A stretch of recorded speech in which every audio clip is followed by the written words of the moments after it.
Welcome back to Ashton Gate. It feels so good saying that with fans here. Another opportunity, and he's onside, and it's 2 for Bristol City, and this time, and it's in! An early goal for Bristol City, and Andy Vyman is back! And it goes clear ahead for Bristol City, and they are level, and it's a first goal for Andy King for his boyhood club. Good afternoon and welcome to Robins TV, ahead of a trip to the south coast for Nigel Pearson's men to take on AFC Bournemouth. Now, that 2-2 draw with West Brom ahead of the international break seems like eons ago now, but there's only 7 games left in this campaign and Nigel Pearson will want his boys to pick up form and finish the season on a high. Joining me for this one is development phase coach Neil Swift. Neil, welcome back to Robins TV. What's the mood like in the camp at the moment? If I'm honest, it's a very positive place. Meeting with the players, the gaffer, exchanging good conversation, a good bit of banter. So yeah, the environment's a good place. You do feel that, I always feel with Nigel, he's always up for a laugh, but when the business has to be done, the business has to be done. He is. He's at the end of the day, I think, first and foremost, he's a people person. He gets everybody on board. He wants everyone pulling in the same direction. But at the end of the day, what needs to be done, and he expects that. And positivity breeds positivity, doesn't it? If you have a bad apple in the basket, that's something you're going to progress through. But it does feel like the boys get on well with each other. There's great rapport between them all. I don't think there's any bad apples in there, if I'm honest. Everybody's willing, like I say, from all first team staff all the way through to the playing staff. They converse with everybody. They take time out. We get them playing with the 23s. They help the younger players out, to the senior players. When you walk into them in the gym, they're always ready to speak to you and share a cup of coffee with you, which is good. Now, recent form, Neil, hasn't been quite where we want it to be. Why do you think that is, first of all? Well, if I knew that, I'd be first team manager. That's a $1 million question. But at the end of the day, I think it's just poor luck. I think at the end, it's the West Brom game. We were very good. I really felt for the boys there at the end to concede like we did. But it's keeping that ball and just managing the game out to the end. People say it's a habit, but it's a habit we don't want. Sure. See the boys arriving there. We'll go through the team news on the way in just a couple of ticks. Certainly been some positives as well, though, so far this season. We've seen some of the boys arriving there, the blooding of some of these younger players, the less experienced players, but that helped to sort of galvanise those squad relationships and those performances, doesn't it? Oh, totally. Like I say, from an academy member staff, there's a pathway all the way through into the first team, and the proof's in the pudding. We've seen the lads coming off the bus there, from your Tommy Conway, Sam Bell, Eamon Benarous, Zach Viner. They've all been in the academy system. So for us from the academy, it's positive, massively positive. Okay, we'll talk more about that a little bit later on. Neil's going to stay with us for his expert commentary. Speaking of which, Toby Osborne is our lead commentator here at Robins TV, and the team news is in from the Vitality. Let's cross now and find out the latest. Toby. Yes, thank you very much, Downsy. Scott Parker reveals an unchanged side from the one that dismantled Huddersfield 2 weeks ago. A familiar face in that back four, with club captain now Lloyd Kelly lining up alongside Liverpool loanee Nat Phillips at the heart of defence. In a midfield three, Lewis Cook, who is nearing 150 games for the club, is lined by 2 players involved in international duty last week. Jefferson Lerma failed to guide his Colombian side to the Qatar World Cup finals later on this year, whereas Philip Billing turned out for only the second time for his native Denmark. Up front, Dom Solanke, the side's top scorer this season, will be supported by Scottish international Ryan Christie. An upcoming star of this Cherries side as well, Jayden Anthony, will stand by alongside him as well. No shortage of quality on the bench today for them. Imagine having Todd Cantwell, Jamal Lowe, Ben Pearson, or even Champions League winner Gary Cahill to call on later on in the game. Nigel Pearson makes 2 changes to his side. You can't argue with the inclusion of Nahki Wells. It's his first start since November. He replaces Semenyo. The other change sees Alex Scott replace Masengo after recovering from injury. Robbie Cundy keeps his spot again as part of a back 3 with Closer and Atkinson. Still no return for Thomas Callas and Joe Williams. They aren't quite ready to be involved in the matchday squad, but it provides young Josh Hours with another opportunity to make his debut from the bench. Andy Vyman could today get his 19th and 20th goals of the season to match Brereton Diaz of Blackburn in the goal scoring charts, and Chris Martin could make it double figures for the season as well. Well, the manager called for tenacity today. Let's hear how he is feeling ahead of this clash on the South Coast. Nigel, let's start with team news. No Anton Semenyo, but Nahki Wells, first start since November. How impressed have you been with his application and his willingness to stick in there? Well, I would have to say that I've always respected Nahki anyway as a player and a person, but I think his positive frame of mind and his ability to keep himself, not just going himself, but to be so encouraging of his teammates, I think is credit to him. And I'm delighted for him that he's playing today. And let's hope he plays well and scores, because that's what he does. And then Anton will have to fight hard to get back in. So, as far as I'm concerned, Nahki deserves this opportunity now. And just seeing him train this week, I know how enthusiastic he is and how keen he is to do well. You've got some midfield options. Alex Scott in for Han Noah Masenga. When you've got Eamon Benarous, you've got Han Noah, you've got Josh Hours on the bench. Nice to choose from those. Yeah, it's always about trying to pick a side that gives us the best opportunity. I think Pringy deserves to stay in there. I think Jay's been very good at right wing back. And Andy just gives us that extra dimension in terms of an attacking option. So I mean, he's our top scorer. It would be good to get him very much in the game. You talked in the week about being tenacious, staying in it to have a chance of winning it. Is that going to be fundamental today? It is in any game, to be honest with you. So whether we're playing the top of the league or the bottom of the league, you've still got to have that willingness to work and that desire to keep the ball out of the net. And that's collectively, that's not just individually. Look, it's a game for us today which I don't think people expect us to get anything out of, but the players have been really positive all week. What we have to do is transfer that positivity into performances. And we all know how inconsistent at times we've been this season. But for us, it's about trying to move forward as a team and as a club. All the best today. Yeah, cheers, thanks. Dave Barton chatting to Nigel Pearson there at the Vitality, talking about a bit of competition between Nahki Wells and Antoine having to fight for his position back into the squad. I mean, that's an interesting position to be in because if you've got competition, actually it's going to G you up a bit. Oh, it'll drive you. Totally, it will drive you. But as the gaffer was saying there, Nahki's been superb. The way he's come down, he's played with the 23s, he's led the line well. I think he's our top goal scorer, if I'm honest, in the 23s. The information and communication and just the way he embraces the whole thing with the 23s has been superb. So I'm really pleased for the lad, really pleased for him. And that takes a huge, amount. If you're not being picked regularly for the first team and, you're a very experienced player like Nahki is, actually to maintain your cool and your presence and not lose your head, like so many others do, is testament to him, isn't it? It's testament to his personality, full stop. And I think hopefully he gets rewarded for that today. And like you say, then Anton's got to fight for his place back. Yeah, exactly. Which is all positive then and great for the first team. Well, and we saw it, didn't we, with Dan and with Max? Totally. Dan was absolutely determined to get back into that first team. And great experience for Max, but actually, Dan wanting and being hungry for that was great for him. Right. And it's good for the team because then you've got two players fighting for that position in the goal. So if you get that all across the field, the intensity, the desire goes up through the roof, which is only beneficial to everyone then. Yeah, sure.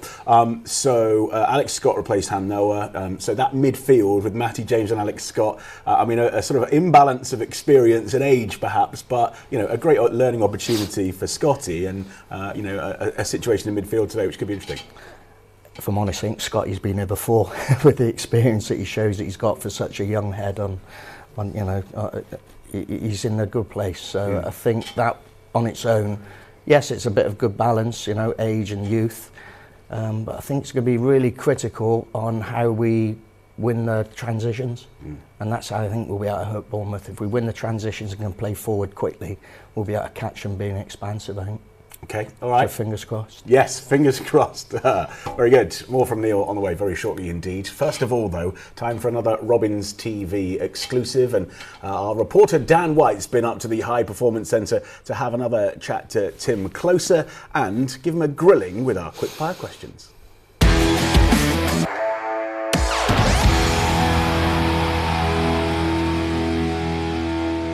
Tim Closer, 33, centre-back. Instagram or TikTok? Instagram. Clean sheet or a last minute winner? Last minute winner. Saturday or Sunday? Saturday. Hot weather or cold weather?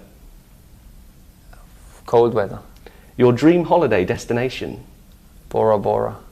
Eat in or eat out? Eat out. Nike or Adidas? Adidas. The last song you listened to? Save Tonight. What is your dream car? Bugatti Vitesse. Easy tap in or worldie assist? Worldie assist. The Premier League or World Cup? World Cup. Invisibility or super strength? Invisibility. The celebrity you'd most like to meet? Simon Sinek. Morning person or evening person? Evening person. Cats or dogs? Dogs. Cardio or weights? Cardio. The most famous person on your phone? I don't know actually. I don't know if I still have Roger Federer's number, I don't know. Nice, that's a good one. Favourite player growing up? Paolo Maldini and Yapstam. Nice. Pasta or pizza? Pasta. An easy one to finish. Red or blue? Well, red. To think about that for just slightly too long, the red or blue question for me. And Roger Federer, the most famous person on his phone. There you go. Ain't bad, is it? Who's the most famous person on your phone, Neil? You. He's a flatterer, isn't he? He's a flatterer. Brings a wealth of experience to the side. You feel that there's an air of confidence about Tim Closer, don't you? Yes, again, when he first came in, he trained with the 23s, and it just took the whole sessions to a different level. I've never seen somebody so calm on the ball. And like I say, the information and the communication he gives to the lads was superb. I mean, and that's such a huge part of the game. Keeping your head whilst everybody else around you might be losing theirs. It's such a big part of the game now. You know, we talk about mental health, and we talk about that actually more a little bit later on at half time. But if you can keep your head and stay calm, actually that gives a calming influence then to everybody else, doesn't it? It has a knock-on effect, totally, as is the opposite side. If you start losing your head, everyone jumps on that one as well. So yeah, a massive plus, a massive plus. We love Tim Closer. All right, Neil, right, more from you in a sec. Still to come though, Robins TV is going to be catching up with City Women ahead of their big clash at Ashton Gate tomorrow to take on Liverpool. And we get into the hot tub time machine once again on Robins TV and pay a visit to 2002 for a classic away win against Bournemouth. First of all though, some short messages from our sponsors.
Welcome back to Robins TV, live from Ashton Gate. Hello to all of our viewers on Facebook and YouTube as well until 3 o'clock. Now, let's turn our attention to tomorrow just for a second. There is a huge game here at Ashton Gate as Bristol City Women take on Liverpool in the FA Championship. Now, the record crowd tomorrow, 5,000 people, are going to be here to watch this clash. I'm going to be here too. We'll give you the details on how you can be here on the way after we've caught up with head coach Lauren Smith on to tomorrow's clash. We want to get back out on the pitch and show what we've been doing throughout the season.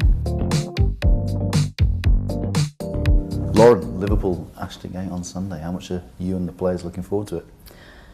Yeah, it's been something that's been talked about for a little while now, isn't it? So we're finally in the week that we can prepare for it in terms of a group on the pitch, and the players are ready. They're itching to go. After the last time at Ashton Gate as well, you know, there's already some good memories and good feelings around the stadium. So yeah, it's definitely a big focus of ours.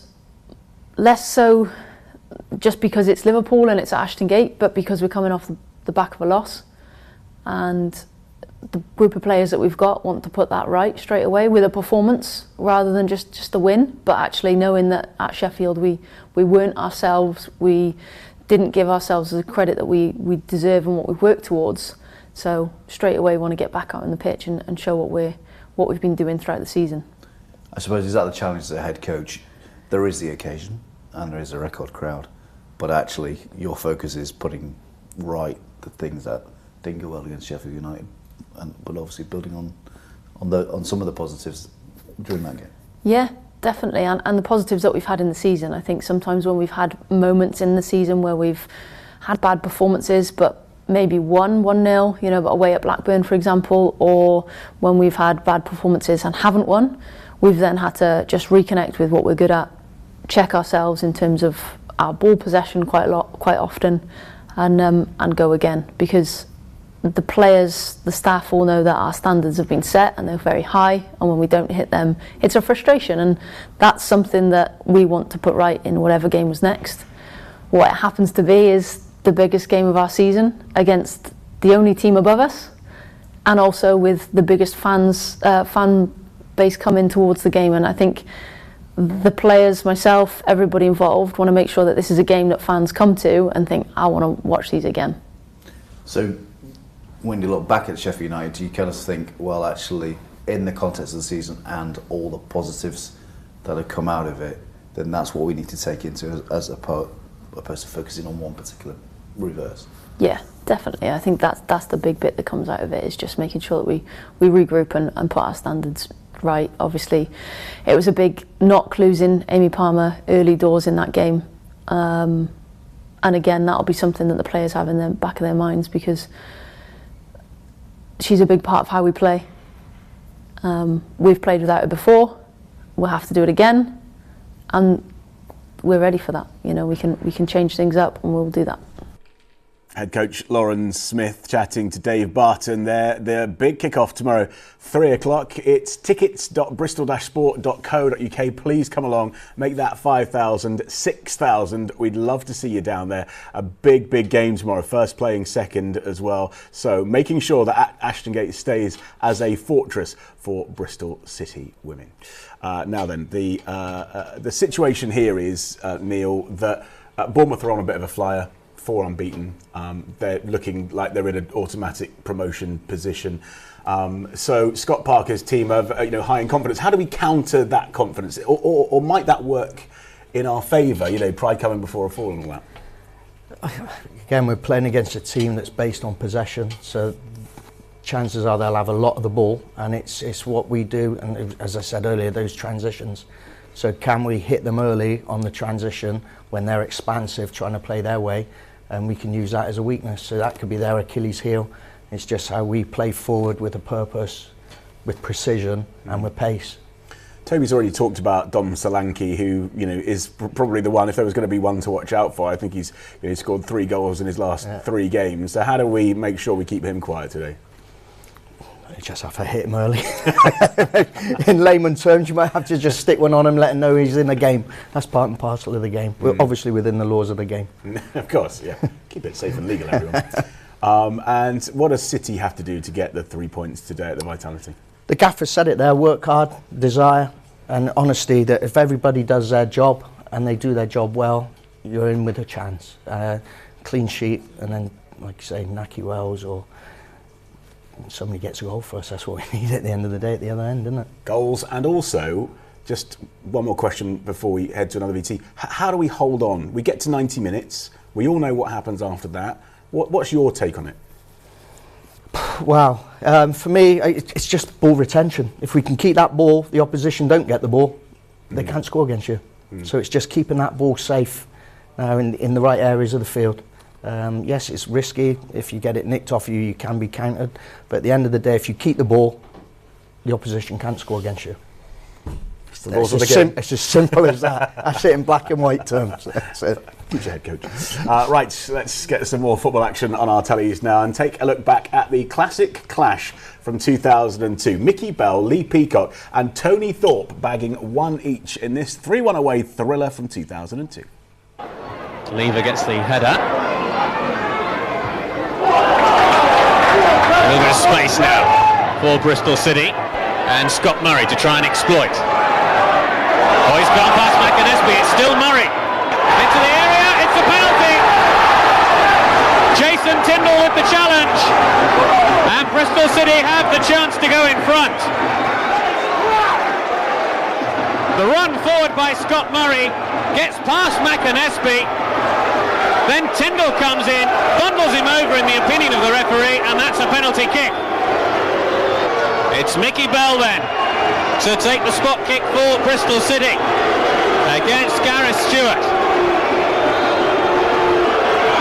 It's Bell, it's 1-0.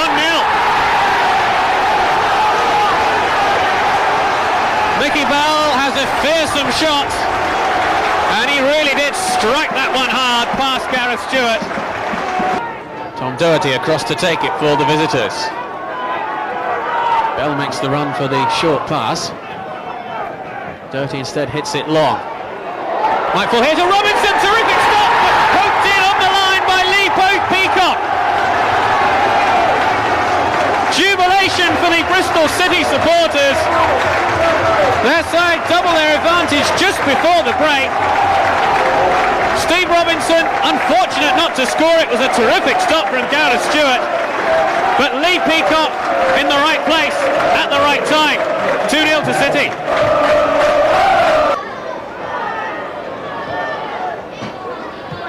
Elliott. Good cross as well, and the header against the bar. Follow-up must go in, and it is. Cross in against the bar, and the follow-up turned in by Kieran McAnesby. Surely they'll come too late for Bournemouth, who will now presumably send everybody forward in the hope of getting a second goal, but time is very much against them. Flack stays down, it's Thorpe. Can he score a third for Bristol City? He surely can. 2 goals in a minute, and that is the points for Bristol City. Goal number 17 of the season for Tony Thorpe. Winning ways for Bristol City after 2 defeats. And what a perfect response that was to the header from McAnesby. Genuinely think some of those shirts would actually fit me. Right, it's time to say goodbye to our viewers on Facebook and YouTube. We'll see you again next Saturday. The EFL restrictions mean we can't share the game, but you can buy an audio pass. Ta-ra for now.